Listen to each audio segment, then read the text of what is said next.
பதம் தந்து அருள்வாய் படிவிநாயகா, பற்றினேன் உன் பாதம் தனையே படிவிநாயகா. பதியே கணபதியே மகா கணபதியே, உலகில் வஞ்சமும் பஞ்சமும் இல்லாது அருள் புரிவாய் படிவிநாயகா. என்னை நன்றாக இறைவன் படைத்தனன், தன்னை நன்றாக தமிழ் செய்யுமாறே.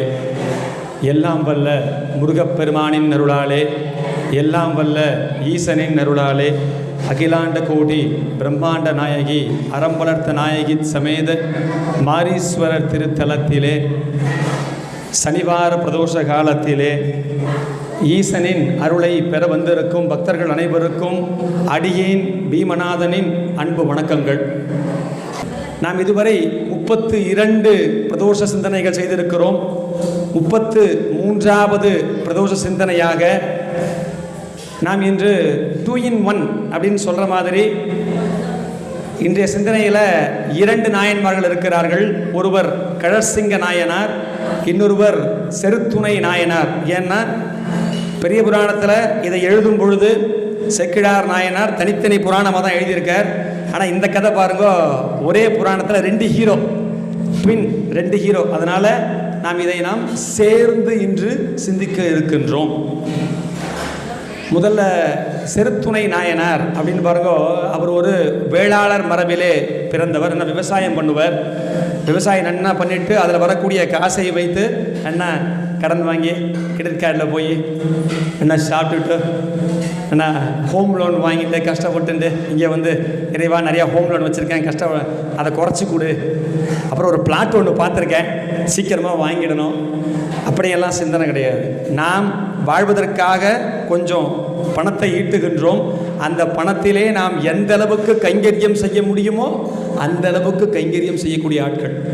அப்படிப்பட்டவர் தான் செருத்துணை நாயனாரும். அவருக்கு வழித்தொண்டர் அப்படின்னு பேர். வழித்தொண்டர்னா என்ன? போகிற வழியில் தொண்டு பண்ணிட்டே போவாரா? வழி நெடுக தொண்டு பண்ணுறதுனால அவருக்கு வழித்தொண்டர்னு பேரை. அறநெறி வழியிலே தொண்டு செய்யக்கூடிய பழக்கம் கொண்ட காரணத்தினாலே அவருக்கு வழித்தொண்டர் என்று பெயர். நமக்கெல்லாம் என்ன பெயர்?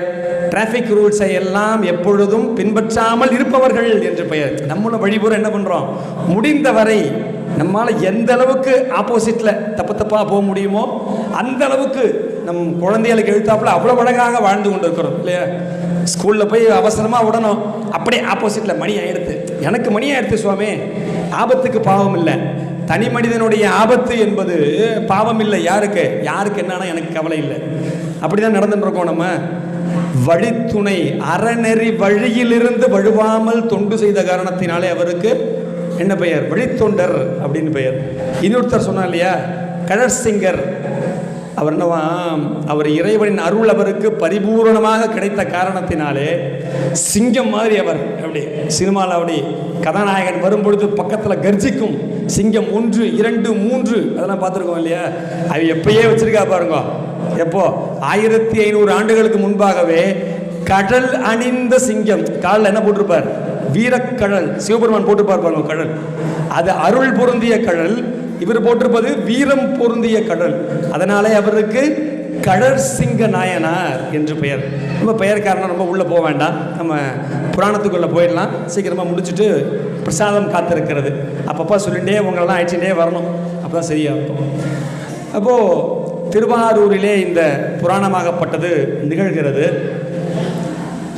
செருத்துணை நாயனார் என்ன பண்ணுவார்? விவசாயம் பண்ணுவார், காசு கிடைக்கும், அந்த காசை கொண்டு வந்து கோயிலில் கைங்கரியம் பண்ணுவார். இதே மாதிரி திருவாரூர் கோயில் எவ்வளவு பெரியதுன்னு போனவங்களுக்கெல்லாம் தெரியும். பிரம்மாண்டமாக இருக்கும். தனியாக கைடு வேணும் சுற்றி வர்றதுக்கே இல்லையா? அவ்வளவு பெரிய கோயில். அந்த கோயிலில் ஒவ்வொன்றுத்துக்கும் ஒவ்வொரு மண்டபங்கள் இருக்கும். எப்படி நம்ம கோயிலில் பார்த்தோம்னா எப்பவும் பார்த்தா இந்த இடத்துல தான் நடுவில் இருக்கணும் இல்லையா? இந்த இடத்துல தான் வந்து பூ கட்டுவாள். ஏன்னா அங்கே தான் வெயில் படாது, நல்லா நிழலாக இருக்கும், இந்த மண்டபம் மறைச்சிருக்கும், அழகாக உட்காந்து இங்கே தான் பூ கட்டுவாள். அது மாதிரி அந்த திருவாரூர் கோயிலில் ஒவ்வொரு திருப்பணி செய்வதற்கும் ஒவ்வொரு மண்டபங்கள் இருந்த காலம்.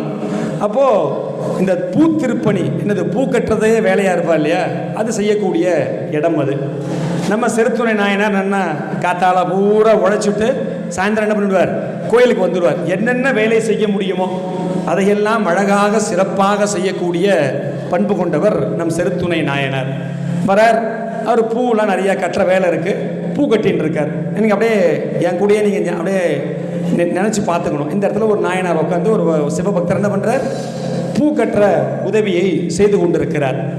அதே நேரம் பாருங்கோ, அந்த நாட்டை ஆளக்கூடிய கடற்சிங்கர் நம்ம பல்லவ மன்னன் காடவர் கோன்னு அவருக்கு பட்டம் இருக்கிறது. பல்லவ மன்னர்களுக்கு அப்பெல்லாம் என்ன சொல்லுவா, காடவர் அப்படின்னு பட்டம் கொடுத்துருப்பார். இப்போ காடவர் கோன் கடற்சிங்கர் என்ன பண்ணுறார், தன் மனைவியோட வீட்டிலே விட்டுட்டு வரல, மனைவியோட வந்து வெறும் சுவாமியை காப்பாத்துன்னு சொல்லிட்டு போயிட மாட்டார்.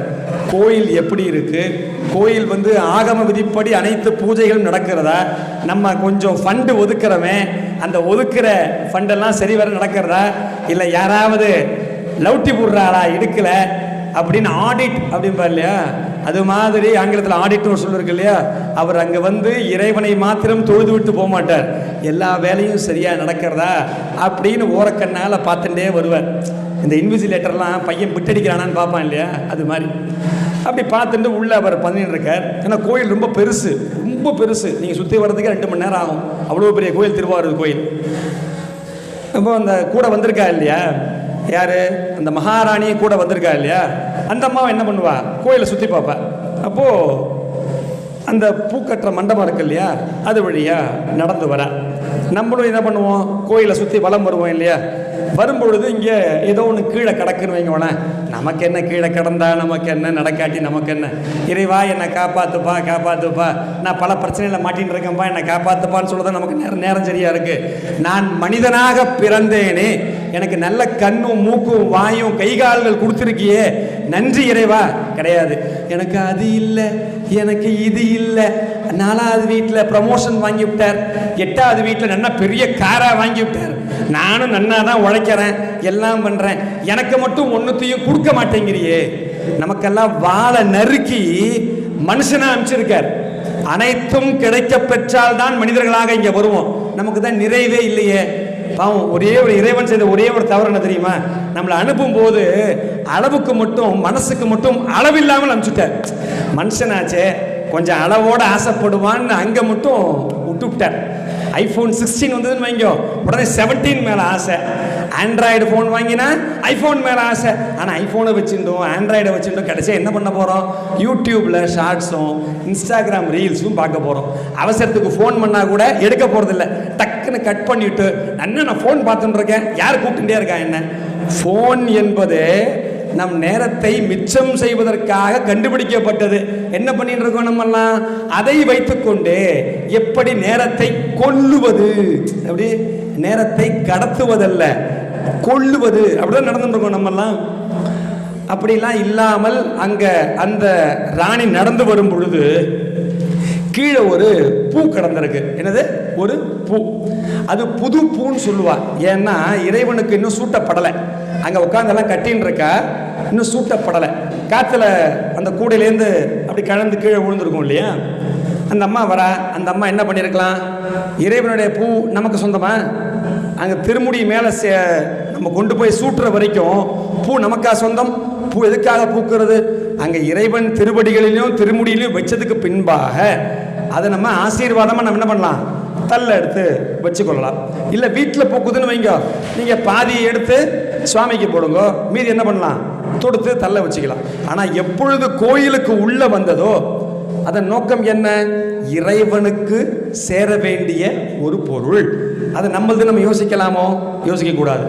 அந்த அம்மா என்ன பாருங்க, இயல்பாகவே பெண்களுக்கு என்ன ஆசை, பூவின் மீது ஒரு நல்ல ஆசை இருக்கு.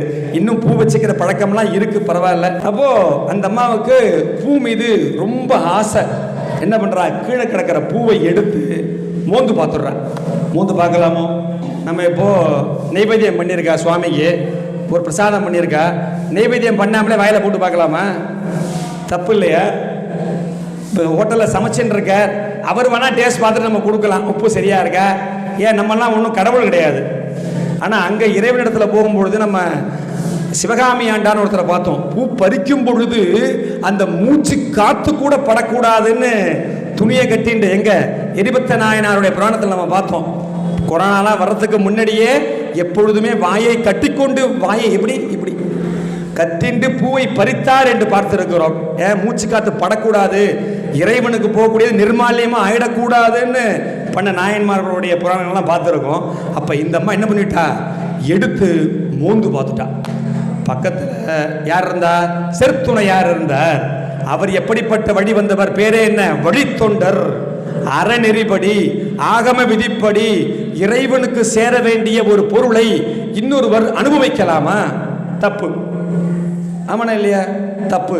பார்த்தார், அவருக்கு எந்த விதமான பேதமும் கிடையாது. அவர் கத்தி வச்சிருந்தார் கையில, விறுவிறுன்னு வந்தார். அந்த அம்மாவுடைய மூக்கை அறுத்துட்டார். ஐயோ, ஒரு பெண்ணினுடைய மூக்கை அறுத்துட்டார். உடனே போராடுவோம், எல்லாரும் வாங்குவோம், எல்லாம் போராட்டம் நடத்துவோம். இங்கே ஆண் பெண் பயங்கரமான பேதம் இருக்கிறது, வாருங்கள். 1500 ஆண்டுகளுக்கு முன்பாக நடந்த நிகழ்வு இது. அதனால நாயன்மாரே வந்து மூக்கை அறுத்துருக்கார். அதனால எல்லாரும் தப்பு பண்ற எல்லா பெண்களுடைய மூக்கையும் மறுத்து விடலாமா? இதில் ஒளிந்திருக்கக்கூடிய சூட்சமத்தை நம்ம எப்பயுமே புரிஞ்சுக்கணும். மேலோட்டமாக நம்ம இதை எப்பொழுதுமே சிந்திக்கக்கூடிய ஒரு விஷயம். ஒரு விஷயத்தை நாம் மேலோட்டமாக சிந்திக்கும் பொழுது அதனுடைய ஆழம் நமக்கு புரியாது. சமீபமாக இந்த ஆழம் புரியாமல் இருக்கிறதுக்கு நமக்கு சம்மந்தப்பட்ட ஒரு செய்தி சொல்கிறேனே. இப்போ ஆர்டிஃபிஷியல் இன்டெலிஜென்ஸ் நமக்கு நிறையா வந்துருதா. சாட் ஜிபிடி, ஜெமினாய், கோபைலட் நிறையா நம்ம சொல்கிறோம். படிக்க இப்போ இருக்கக்கூடிய ஆட்களுக்கு நிறையா தெரியும். அதை சும்மா எடுத்து hi bye how are you அப்படின்னு போடாதீங்கன்னு அந்த நிறுவனத்தினுடைய தலைவர் சொல்லியிருக்கார். ஒரு தலைவர் சொன்னார், அது பண்ணாதீங்க, பண்ணேன்னா தண்ணி வீணாக போடுதுன்னார். நல்லா கவனிச்சு பாருங்க. உங்கள் செல்ஃபோனை எடுத்து உங்கள் சாட் ஜிபிடியில் நீங்கள் ஹாய் ஹவ் ஆர் யூ சும்மா செய்தி போட்டு பார்ப்போம்ல. இப்போல்லாம் இமேஜ்லாம் நிறையா பண்ண முடியும். ஆர்டிஃபிஷியல் இன்டெலிஜென்ஸில் நிறைய வந்துடுது. நம்ம என்ன சொல்கிறோமோ அதை பண்ணி கொடுக்கறது. இப்போது அதில் அவர் என்ன சொல்லியிருக்கார், நிறைய சும்மா தேவையில்லாமல் பயன்படுத்தாதீங்க. சாட் ஜிபிடியையும் ஜெமினியையும் தேவையில்லாமல், நீங்கள் தேவை சார்ந்து உங்களுக்கு ஒரு அறிவை பெற வேண்டுமா பயன்படுத்துங்க, சும்மா பயன்படுத்தாதீங்க, தண்ணி வீணாக போகும்னார். இதுக்கு சம்மந்தம் இருக்கா? தண்ணி வீணாக போகிறதுக்கு சம்மந்தம் இருக்கா? இதை நான் மேலோட்டமாக பார்க்கும் பொழுது ஆமாம் அவருக்கு வேறு வேலை இல்லை, ஏதோ உளறின்னு இருக்கார் அப்படின்னு நம்ம சொல்லிவிடுவோம். அதில் ஒளிந்திருக்கக்கூடிய சூட்சமம் என்ன அப்படின்னா, எத்தனை கோடிக்கணக்கான மக்கள் இருக்கோம். நம்மெல்லாம் சும்மாவே ஹாய் பாய் போட்டுன்னு இருக்கிறதுனால அங்கே டேட்டா சென்டர் இருக்குல்ல வச்சிருக்கிறோம்னா எல்லா ஊர்லேயும், அது பயங்கரமாக சூடேறிண்டே இருக்கான்.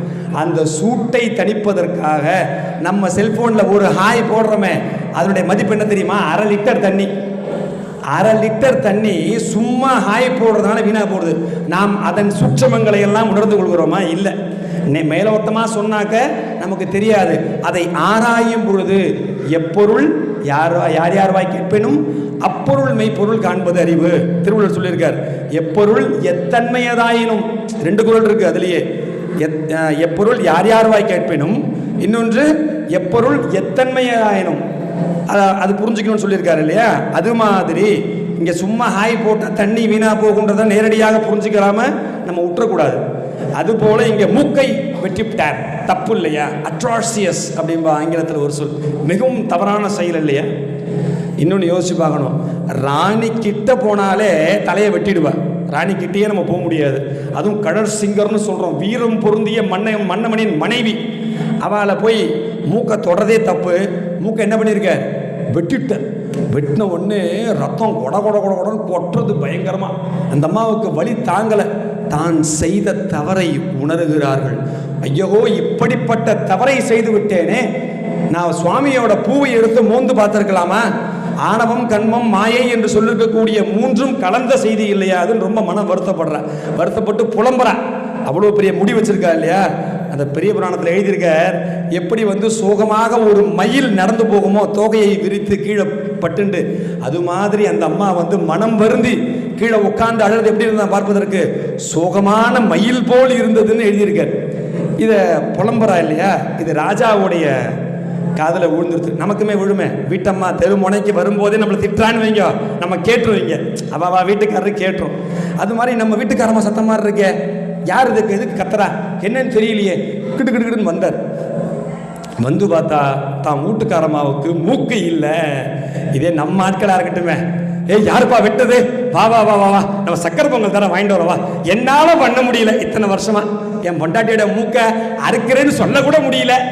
என் முன்னாடி மூக்கை அறுத்து விட்ட, வாப்பா உனக்கு தனியாக கோயில் கட்டி நீயே நாயனா இருப்போம். நம்மள இருந்தால் அப்படி சொல்லிவிடுவோம். ஏன்னா அவ்வளோ வன்மம். இல்லறத்திலே இருக்கக்கூடிய நாம் அனைவரும் நான் பெரியவனா நீ பெரியவளா என்று சண்டை போடுவதையே வேலையாக வைத்திருக்கிறோம். நம்மெல்லாம் சேர்ந்து அறம் செய்ய வேண்டும். அறமா சாமி, சும்மா நீங்கள் பாட்டு பேசிட்டு போங்க, பாவம் நாங்கள்லாம் அறம் பண்ண மாட்டோம்னு நீங்கள் உங்களுக்கு தெரியாமல் நீங்கள் பேசின்னு இருக்கேன். ஆனால் அறம் செய்ய வேண்டும். அப்போ மன்னவன் ஓடி வரார். வந்து பார்த்தா மூக்கு இல்லை, ரத்தம் கொட்டுறது, அழுதுன்னு இருக்கா. கோவப்படலை.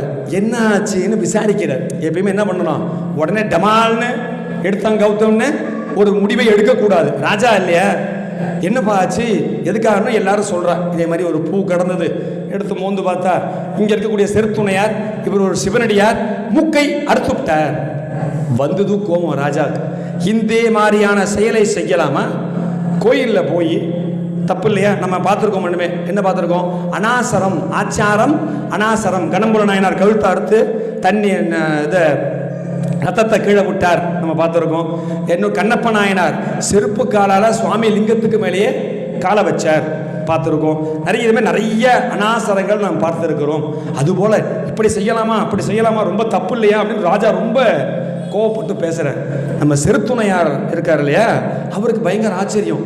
ராஜா சிவபக்தராச்சே, நான் ஆச்சாரத்திற்கு புறம்பாக நடந்த ஒரு விஷயத்தை நான் தண்டித்து இருக்கிறேன். இன்னொன்று, இது நம் பார்வையிலே கொடூர ஒரு செயலாக தெரியலாம். இது கருணை பொருந்திய செயல். இது கருணை பொருந்திய செயல். அது ஏன் நான் கடைசியாக சொல்கிறேன். இவர் பயங்கரமாக நம்ம ராஜா வந்து திட்டுறார். யார் இதை செய்யுது, ஏன் இப்படி அப்படி திட்டுற. நம்ம செருத்துணையாருக்கு மனம் வந்து, என்னப்பா நம்ம செய்தது சரியான விஷயமாச்சே, ஒரு கருணை பொருந்திய செயலாச்சே, திட்டலாமா? அப்போ தான் கதையில் ஒரு ட்விஸ்ட்டு. எப்படி கதையில் ஒரு திருப்பம் என்ன தெரியுமா சொல்லி திட்டிருக்க. அந்த ராணி எடுத்து முகர்ந்து பார்த்ததற்கு மூக்கு காரணம் அல்ல, குடிந்து எடுத்ததே கைதான் காரணம். அப்ப நீ எதை வெட்டியிருக்கணும், மூக்கையா கையையா? பாருங்க, என் பொண்டாட்டி மூக்கையா அப்படின்னு ராஜா தானே சிறைச்சேதம் செய்திருக்கலாமா இல்லையா? அப்புறமா சிறையில் போய் ஏதாவது சக்கரை பொங்கல் கொடுத்துருப்பார், அது வேற. இருந்தாலும் சிறைச்சேதம் செய்யக்கூடிய அவருக்கு அதிகாரம் இருந்ததா இல்லையா? கோயிலுக்கு உள்ள வரும்பொழுது இப்ப உங்களுக்கும் எனக்குமான வித்தியாசம் என்ன? நீங்கள் அனைவரும் கேட்கக்கூடிய பக்தர்கள், நான் பேசக்கூடிய பக்தர், அவ்வளவுதான் வித்தியாசம். வேற எந்த வித்தியாசமும் கோயிலுக்கு உள்ள வரும்பொழுது ஆண் பெண், மூலக்காரரு, சொற்பொழிவாளர், கேட்கக்கூடிய ஆட்கள், எந்த விதமான வித்தியாசமும் கிடையாது. அதனால தான் யார் வந்தாலும் என்ன பண்ணுவா, அந்த தீபத்தை காண்பித்த உடனே அப்படி தொட்டு ஒத்திப்பா. பணக்காரர் பயங்கர கோடீஸ்வரர் தொட்டு ஒத்துக்க மாட்டாரா இங்கே வந்தாங்க? அப்போ அனைவரும் சமம். இப்போ உள்ள வந்த உடனே அந்த மூக்கு அறுபட்ட உடனே இவருக்கு வந்தது கோபம் ராஜாவுக்கு, செருத்துணையார் மீது. நீங்க முன்னாடி கையெல்லாம் வெட்டியிருக்கணும், வெட்டாமல் தப்பு செய்து விட்டீர். பாருங்க, இவர் உடைவாளை எடுத்தார், அந்த ராணியோட கையை வெட்டிவிட்டார். பாருங்க, முன்னாடியே மூக்க வெட்டியாச்சு, அடுத்தது அந்த பெண்ணினுடைய ராணியுடைய கையையும் வெட்டியாச்சு. சுவாமி, இது கோயிலில் உட்கார்ந்து பேசுகிற சமாச்சாரமாகவே இல்லை இல்லையா?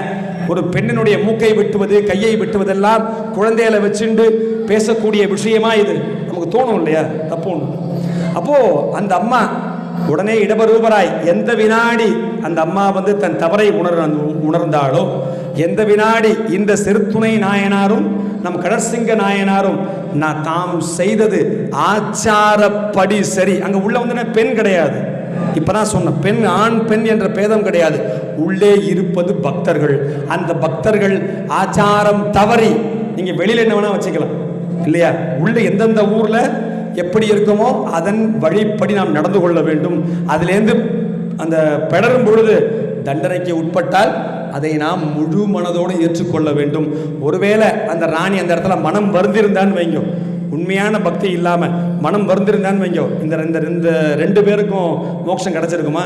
அந்த அம்மா தான் செய்த தவறை எப்பொழுது உணர்கிறார்களோ, இதனால புரிஞ்சுக்கணும், நாம் நம் தவறை உணரும் பொழுது அந்த தவறுக்கு வழிவகையாக இருந்த மக்களுக்கும் சேர்ந்து அங்கே பாவ விமோச்சனை நடக்கும். எனக்கு ஏன் இப்படி நடந்தது, நான் நன்னா தானே இருந்தேன், நான் பண்ணது சரி, நான் நம் அகங்காரம் தலைக்கேறி இருக்கும் பொழுது நமக்கு மட்டுமல்லாமல் நம்மை சுற்றி இருப்பவர்களுக்கும் என்ன நடக்கும்? தீங்கு நடந்து கொண்டே இருக்கும். அங்கே ரெண்டு பேரும் அந்த எந்த வினாடி தான் செய்தது கருணையான செயல் என்பதை உணரும் பொழுது, அந்த ராணி எப்பொழுது தான் செய்த தவறை உணரும் பொழுது இடபரூபராய் பரமேஸ்வரன் காட்சியளித்து எல்லாருக்கும் என்ன சொல்றா, உன்னுடைய மூக்கு வளரும், கவலைப்படாத, நீ பிளாஸ்டிக் சர்ஜரிலாம் பண்ணிக்க வேண்டாம், உடனேவே மூக்கு வந்துடும். நீ முன்னாடி மூக்குத்தி போட்டு இருந்தனா 8.2 கிராம் அதோடய வந்துடும், கவலைப்படாத, தங்கெல்லாம் குறையாது, ஒன்றும் 9,000 கிராம் அதெல்லாம் குறையாது, அது மாதிரியே வந்துடும். நீ இதே உன் கையில் எப்படி வெட்டுப்பட்டதோ அதே மாதிரி உன் கையும் மீண்டும் வரும்னு அந்த இடத்துல காட்சி கொடுத்து பாவ விமோச்சனம் தந்ததாக பெரிய புராணத்தில் எழுதியிருக்காங்க. இப்போது இந்த இடத்துல பார்க்கும் பொழுது அதுக்கப்புறமா அவ 2 பேருமே தனித்தனியாக நிறைய சிவத்தொண்டுகள் செய்து இறைவனின் திருப்படியை சேர்ந்தார்கள் என்பது புராணம். இப்போ இதை நம்ம மேலோட்டமாக பார்க்கும்போது தவறான விஷயம் போல் தெரிந்தது இல்லையா? இப்போ நான் இதுக்கு ஒரு எடுத்துக்காட்டை சொல்கிறேன். இந்த எடுத்துக்காட்டு கொஞ்சம் நிதானமாக உள்வாங்கணும், அப்போ தான் அந்த புராணத்தினுடைய சூட்சமம் நமக்கு புரியும். இப்போ நீர் அப்படின்னு ஒன்று இருக்கு இல்லையா, நமக்கு எல்லாருக்கும் தண்ணீர் ரொம்ப நல்லா தெரியும். அந்த நீராகப்பட்டது பூமியில் விழும் பொழுது அது கடல் என்று அழைக்கும். நீர் தானே, எந்த மாற்ற தன்மாத்திரையாக பார்க்கும் பொழுது நீர் நீராகத்தான் இருக்கும், தன்னிலையை மாற்றிக்கொள்ளாது. அது பூமியில் விழுந்து நிறைய தேங்கின உடனே அதுக்கு நம்ம என்ன பெயர் வைக்கிறோம்? கடல் என்று பெயர் வைக்கின்றோம். சரி, சமுத்திரம் பெரிய கடல். அதே மாதிரி இந்த நீர் என்று சொல்லும் பொழுது அதற்கு பிரம்மன் என்று பொருள். அந்த பிரம்மனாகப்பட்டது எப்பொழுதும் மாயையோடு கலக்கிறதோ அப்பொழுது அது ஈஸ்வரத்துவமாக மாறுகிறது. அப்படியே எடுத்துக்காட்டோட பார்த்துட்டே வரணும். சரி, கடல் வந்துருது. கடல்ல என்ன இருக்கு? அலைகள் நிறைய இருக்கு இல்லையா? இப்போ அந்த அலை எங்கேருந்து உண்டாச்சு? கடல்லேருந்து உண்டாகி அந்த அலை எங்கே கரைந்தது? அதே கடலிலே கலந்தது. ஆமாம் தானே? நம்மளா கொண்டு போய் அலையை உண்டாக்கணும் தனியாக இங்கேருந்து கொண்டு போய் இல்லை. அந்த கடலிலே, அந்த ஈஸ்வரத்திலே, அந்த பரமாத்மாவிலே ஜீவாத்மா என்பது பிறக்கிறது, அலை என்பது உண்டாகிறது. பல அனுபவங்களை பெற்று பெற்று பெற்று சம்சாரத்தில் இருக்கவே நம்ம தான், நமக்கு தெரியாத அனுபவங்கள், எல்லா அனுபவங்களும். இப்போ கூட சிபிஎஸ்சி ஸ்கூலில் சேர்க்கணும்னா ஒரு வருஷத்துக்கு 90,000 ரூபா ஆறுதுங்கிறா, ஏறக்குறைய 1,00,000 ரூபா. நமக்கு தெரியாத அனுபவங்கள் எல்லாம். அடுத்த வருஷம் ஸ்கூல் ஃபீஸ் எப்படி கட்ட போகிறோன்னு தெரியலையே. எப்படியாவது யோசிச்சு பேரனோ பிள்ளையோ ஏதாவது திட்டம் போட்டு அங்கே இன்வெஸ்ட் பண்ணி இங்கே இன்வெஸ்ட் பண்ணி என்ன பண்ணணும், நம்ம நல்லபடியாக செலுத்த வேண்டும் என்ற பல அனுபவங்களை பெறுகிறோமே. அந்த கடலுக்கு எத்தனை லட்சக்கணக்கான கோடிக்கணக்கான அலைகள் இருக்கிறது. அந்த அலையில் பெரிய அலை இருக்கும், சின்ன அலை இருக்கும், உயர்ந்த அலை இருக்கும், தாழ்ந்த அலை இருக்கும். ஆனால் அது அனைத்துமே அலைகள் தான். எங்கிருந்து உருவாகிறது? இந்த பரமாத்மா என்று சொல்லக்கூடிய ஈஸ்வரத்திலிருந்து உருவாகி பல அனுபவங்களை பெற்று, அந்த அனுபவங்கள்லாம் எப்படி நடக்கிறது? நாம் முன் ஜென்மத்திலே செய்த வினை, இன்ஜென்மத்திலே இப்பொழுது செய்து கொண்டிருக்கக்கூடிய வினை. அதனால தான் பெரியவாலாம் சொல்லும் பொழுது பிறவி பெருங்கடலை நீந்தணும்னு சொல்லும் பொழுது நம்ம என்ன நினைச்சுட்டோம்? நம்ம போய் மனிதனாக நீந்த போறோம்னு நினைச்சுட்டு இருக்கோம். நாம் அனைவரும் அலைகள். அலைகள் உண்டாகி உண்டாகி கடைசி வரைக்கும் அலை அடிச்சுட்டே இருக்குன்னு வைங்க, சுனாமி மாதிரி அடிக்கும் கடைசியா. அதெல்லாம் அடங்கி அமைதியாக இருக்கிற கடல் இருக்கு இல்லையா, அதான் நமக்கெல்லாம் சாந்தமான கடல் இல்லையா? அதுபோல நம் மனமும் எப்படி இருக்கணும்? அடங்கி இருக்கணும். பல அலை பாஞ்சுட்டே இருந்தா நம்மளால ஏதாவது பிரயாணம் பண்ண முடியுமா? அப்போ அந்த சமுத்திரத்திலே, அந்த ஈஸ்வரத்திலே, அந்த பரமாத்மாவிலே எப்படி அலைகளுக்குள்ளே பெரிய அலை சின்ன அலை என்ற வித்தியாசம் இல்லாமல் அலையாக இருந்தாலும் அது நீர், கடலாக இருந்தாலும் அது நீர், தன்னிலையிலிருந்து மாறல. அதுபோல நாம் இங்கே ஜீவாத்மாவாக இருந்தாலும் எப்படி அலையாக இருந்தாலும் நீராக இருக்கிறதோ அதுபோல மனிதனாக இருந்தாலும் நமக்குள்ள என்ன இருக்கு? பிரம்மன் இருக்கின்றான், ஈஸ்வரமாக நம்முள்ளே வெளிப்படுகின்றான். அப்ப நம்மெல்லாம் யாரு? கடவுள். நம்மெல்லாம் யாரு? கடவுள். என்ன சுவாமி வெளில போய் ஆட்டோக்கார்ட்ட காசு கொடுக்கலாம் சண்டைக்கு வரார், கடவுள்னா அவர் என்கிட்ட என்ன ஃப்ரீயா அழிச்சுன்னு போக வேண்டாமோ இல்லையா? நமக்கெல்லாம் சந்தேகமே. அப்படி அல்ல. புறத்திலே ஏற்படக்கூடிய இந்த ஆணவம் கண்மம் மாயை அதிலிருந்து வெளிப்பட்டு உடனே எல்லாத்தையும் விட்டு எல்லாரும் சாமியாரா போங்கன்னு சொல்லலை. ஆசைப்படும் பொழுது யார் ஒருவர் அளவாக ஆசைப்படுகிறார்களோ அவர்கள் அனைவரும் அளவோடு கஷ்டப்பட்டு பின்பு வாழ்ந்து விடுகிறார்கள். யாரெல்லாம் அதீத ஆசைப்படுகிறார்களோ அவர்கள் அனைவரும் அதீத கஷ்டப்பட்டு கடைசி வரைக்கும் பிழைத்து கொண்டே இருக்கிறார்கள். ஆங்கிலத்தில் ஒன்று சொல்லிட்டா வெஸ்டர்ன்லேருந்து நமக்கு இப்போ survival of the fittest, survival, fit for survival. அது சர்வைவல் நமக்கு எப்பொழுதுமே சொல்லித்தரப்படலை. நாம் யாரும் பிழைக்க வேண்டாம், நாம் அனைவரும் வாழ வேண்டும். எப்பொழுது அளவோடு இருக்கிறோமோ இல்லையா, அளவுடன் இருக்கும் பொழுது நம்மால் கட்டாயமாக அளவோடு கஷ்டப்பட்டு வாழ்ந்துட முடியும். நம்ம எல்லாம் என்ன புரிஞ்சுக்கணும், கடலாக இருந்தாலும் அலையாக இருந்தாலும் இரண்டும் நீர். அதுபோல ஜீவாத்மாவாக இருந்தாலும் பரமாத்மாவாக இருந்தாலும் இரண்டிலும் இருப்பது ஈஸ்வரத்துவம். பிரம்மன் அவன் தான் உள்ள இருக்கா, நம்ம எல்லாருக்குள்ளேயும் இருக்கா. நம்மளாம் எப்படி நடந்துக்கணும், நமக்குள்ளே இறைவன் இருக்கான்னா நம்மளாம் எப்படி நடந்துக்கணும், கண்ணா பின்னா நடந்துக்கணும். அவர் பார்த்துப்பார் இல்லையா, நாம் ஒழுக்கமாக வழித்துணை நாயனார் இருக்கார் இல்லையா, அதுபோல நாமும் ஒழுக்கத்துடன் கட்டாயமாக நடந்து கொள்ள வேண்டும். ஒரே ஒரு சிறுகதை, ஒரு நிமிஷம், அதோட இந்த உபன்யாசம் நிறைவு பெறுறது.